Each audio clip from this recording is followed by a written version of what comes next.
2022년 5월 18일 오늘의 말씀 시작하겠습니다. 오늘 나눌 말씀은 요한계시록 2장 12절에서 13절 말씀입니다. 버가모 교회의 사자에게 편지하라. 좌우에 날선 검을 가지신 이가 이르시되 내가 어디에 사는지를 내가 아노니 거기는 사탄의 권자가 있는 데라. 내가 내 이름을 굳게 잡아서 내 충성된 증인 안디바가 너희 가운데 곧 사탄이 사는 곳에서 죽임을 당할 때에도 나를 믿는 믿음을 저버리지 아니하였도다. 아멘. 요한계시록의 7교회 중에 세 번째로 언급되는 교회는 버가모 교회입니다. 버가모는 성체라는 뜻으로 서머나에서 북쪽으로 72km 정도 떨어져 있는 도시입니다. 버가모는 아시아에서 가장 뛰어난 도시로 손꼽히는 곳 중에 하나였습니다. 버가모는 기원전 3세기경에 헬라의 문화권 아래에 들어가게 되면서 소아시아 지역의 정치적, 문화적 중심 도시로 부상하게 되었습니다. 20만 권이 넘는 장서를 갖춘 버가모의 대형 도서관은 그 지역의 자랑거리였다고 합니다. 이런 지역적 배경으로 인해서 버가모는 그리스의 최고 신인 제우스 숭배의 중심지였을 뿐만 아니라 황제 숭배의 중심지이기도 했습니다. 또한 이런 버가모에는 그리스의 치료의 신인 아스클레피오스의 신전도 있었는데, 치료의 신의 신전이 있었다는 것은 버가모에 고대 의술이 발달해 있었다는 의미이기도 합니다. 성경학자들에 따르면 다른 지역에서 황제 숭배와 우상 숭배의 의식이 일주일에 한두 번 진행된 반면 버가모에서는 매일 진행되었었다고 합니다. 그러니까 버가모는 7교회 중 우상 숭배가 가장 심한 지역에 있었던 것이죠. 그래서 주님은 버가모 교회 신자들이 사는 곳이 사탄의 권자가 있는 곳이다 라고 말씀하시는 겁니다. 요한계시록 2장 13절입니다. 내가 어디에 사는지를 내가 아노니 거기는 사탄의 권자가 있는 데라. 주님은 바로 그런 버가모 교회를 향하여 자신을 좌우에 날선 검을 가지신 이라고 소개하면서 말씀을 시작하십니다. 요한계시록 2장 12절입니다. 버가모 교회의 사자에게 편지하라. 좌우에 날선 검을 가지신 이가 이르시되, 주님이 좌우에 날선 검을 가지신 분이라는 선언은 버가모 교회의 성도들에게 한 가지 이미지를 떠오르게 했을 겁니다. 바로 로마 총독에게 황제가 수여하는 검입니다. 당시 버가모에는 로마 총독의 관저가 있었는데, 로마 황제는 총독을 그 지역에 파견할 때 로마 군인들이 사용하는 글라디우스라는 검에 유스 글라디라는 이름을 붙여 수여했습니다. 유스 글라디란 칼의 권세라는 의미입니다. 그래서 이 칼은 총독의 지휘권, 총독의 권세를 상징했습니다. 유스 글라디를 가진 총독은 로마 황제를 대리하여 그 칼을 가진 총독의 말은 로마 황제의 말과 같은 무게를 지녔으며, 그가 가진 권세는 로마 황제의 그것과 같은 무게를 가지게 되었던 겁니다. 그런데 주님은 주님께서 좌우에 날선검을 가지셨다라고 말씀하십니다. 이것은 주님께서 참된 통치자, 참된 주권자, 참된 권세자이심을 선포하는 것입니다. 버가모 교회는 물론이고 이 세상을 통치하시고 다스리시는 분은 로마 황제로부터 권세를 위임받은 로마 총독이 아니라 예수 그리스도 우리 주님이시라는 겁니다. 그런데 요한계시록 1장 16절을 보면 요한은 주님의 입에서 좌우에 날선검이 나오는 것을 보았다고 하는 것을 볼 수 있습니다. 요한계시록 1장 16절입니다. 그의 오른손에 7별이 있고 그의 입에서 좌우에 날선검이 나오고 그 얼굴은 해가 힘있게 비치는 것 같더라. 주님의 입에서 나오는 좌우의 날선검은 주님의 말씀이 얼마나 능력 있고 권세 있는 것인지 드러내는 표현이라고 했습니다. 반면 로마 황제의 대리자인 총독의 말은 그저 사람의 말에 불과합니다. 그러나 주님의 말씀은 만주의 주이시며 만왕의 왕이신 분의 말씀입니다.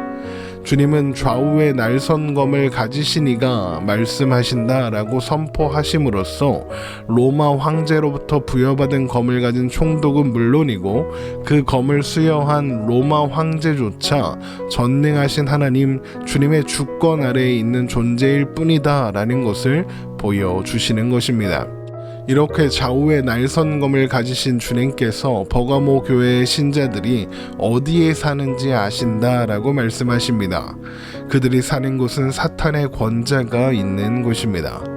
요한계시록 2장 13절입니다. 내가 어디에 사는지를 내가 아노니 거기는 사탄의 권자가 있는 데라. 버가모에 사탄의 권자가 있다는 것은 버가모가 사탄이 거주하며 사탄이 다스리는 곳이라는 의미입니다. 당시에 지어진 제우스 신전에는 제우스가 보좌에 앉아있는 모습을 조각한 석상이 거대한 석상이 있었다고 합니다.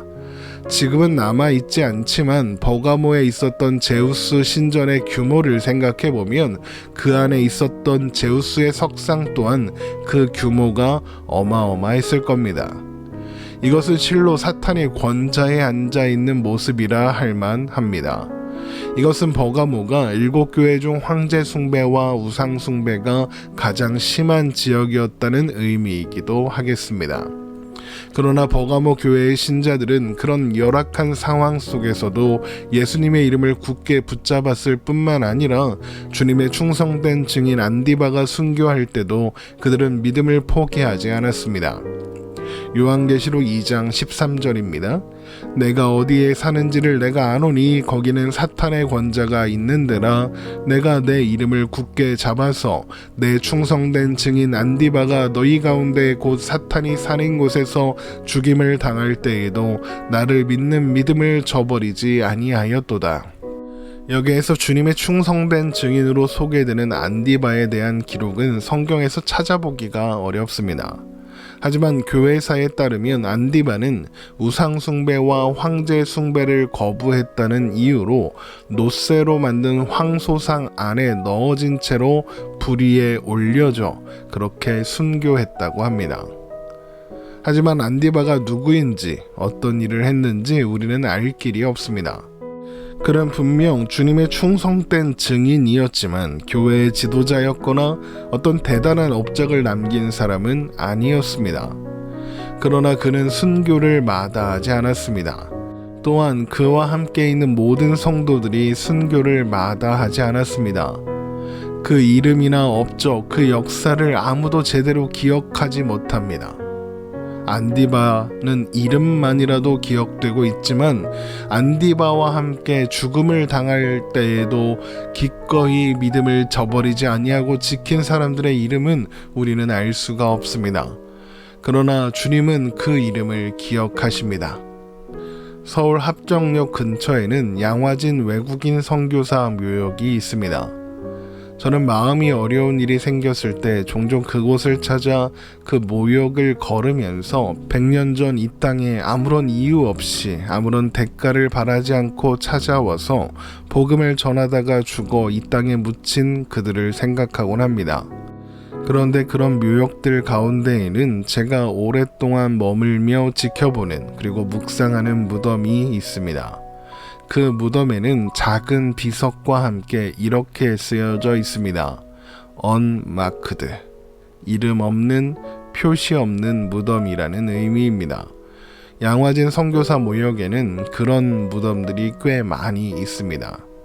그들을 위한 비석 하나 남지 않아 누구의 무덤인지조차 알 수 없는 그런 무덤인 것이죠. 누구인지 알 도리가 없으니 그 무덤의 주인의 이름도 그의 역사도 그의 업적도 우리는 알 수가 없습니다. 그가 누구인지는 몰라도 그는 이 땅에서 이름 없이 빛도 없이 묻혀 있는 것이죠. 안디바를 보며 또 안디바와 함께 끝까지 믿음을 지켜낸 버가모 교회의 성도들을 보며 양화진 선교사 묘역의 이름 없는 무덤들이 생각납니다. 이름 없이 빛도 없이 아무도 기억하지 못하는 사람들입니다. 그러나 주님께서 안디바의 이름을 기억하시는 것처럼 그들의 이름을 기억하십니다. 주님께서 아십니다. 그가 누구인지 무엇을 했는지 우리는 모르지만 주님은 아십니다. 사실 많은 사람들이 이름을 내고 싶어 합니다. 유명해지고 싶어 하죠. 하나님께 영광 돌리겠다는 명분으로 이름을 내고 싶어 합니다. 그래서 교회가 큰 교회가 되기를 바라고 신앙생활을 할 때도 뭔가 앞장서서 눈에 보이는 어떤 일을 해야 한다고 생각합니다. 또한 세상에서도 높은 지위에 올라가고 경제적인 성공을 해야 한다고 생각합니다. 그렇게 하면 하나님께 영광을 돌릴 수 있다고 생각합니다. 그러나 신자는 아무도 몰라도 됩니다. 세상에서 이름을 내지 못해도 괜찮습니다. 우리가 안디바와 버가모 신자들에 대하여 아는 것은 그들의 순교를 기꺼이 각오했다는 것과 안디바라는 이름밖에 없습니다. 그러나 주님은 그 이름들을 기억하십니다. 그들이 순교했기 때문에 끝까지 믿음을 지켜냈기 때문에 그들의 이름을 기억하시는 것이 아닙니다. 그들이 믿음으로 살아낸 삶 때문에 기억하시는 것입니다.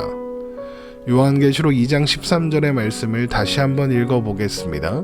내가 어디에 사는지를 내가 아노니 거기는 사탄의 권자가 있는데라. 내가 내 이름을 굳게 잡아서 내 충성된 증인 안디바가 너희 가운데 곧 사탄이 사는 곳에서 죽임을 당할 때에도 나를 믿는 믿음을 저버리지 아니하였도다. 주님께서 기억하시는 사람은 그들이 사는 곳에서 그 삶의 자리에서 인내하며 자신의 자리를 지켜낸 사람인 겁니다. 자신에게 주어진 하루를 살아가며 믿음으로 순종한 사람, 충성한 사람, 원수를 갚는 대신 원수에게 죽임당하는 것을 기꺼이 하는 사람을 하나님께서 기억하시며 또한 그 사람을 기뻐하시는 겁니다. 여러분, 하나님께서 기억하는 사람이 되길 원하십니까? 아니면 세상이 기억하는 사람이 되길 원하십니까? 하나님이 기억하는 사람이 되어야 하지 않겠습니까? 하나님께서 기억하시는 사람이 되려면 어떻게 해야 할까요? 그저 오늘을 살면 됩니다. 우리가 우리의 삶의 자리를 믿음으로 살아가는 것이 하나님께서 가장 기뻐하시는 일이니까요. 아무도 기억해주지 않아도, 아무도 알아주지 않아도 괜찮습니다. 하나님이 기억해 주시면 하나님이 아시면 되니까요. 하나님이 알아주신다는데 그것보다 더 큰 격려가 어디에 있겠습니까? 아무도 알아주지 않아도 주님이 저를 아신다면 그것으로 저는 좋습니다. 주님이 내 이름을 아신다는 것만으로도 저는 기쁩니다. 이렇게 고백할 수 있는 우리의 오늘이 되기를 바랍니다. 오늘 말씀 이렇게 마치겠습니다. 우리에게 주어진 오늘을 주님과 함께 믿음 안에서 살아내는 우리가 되기를 주님의 이름으로 축원합니다.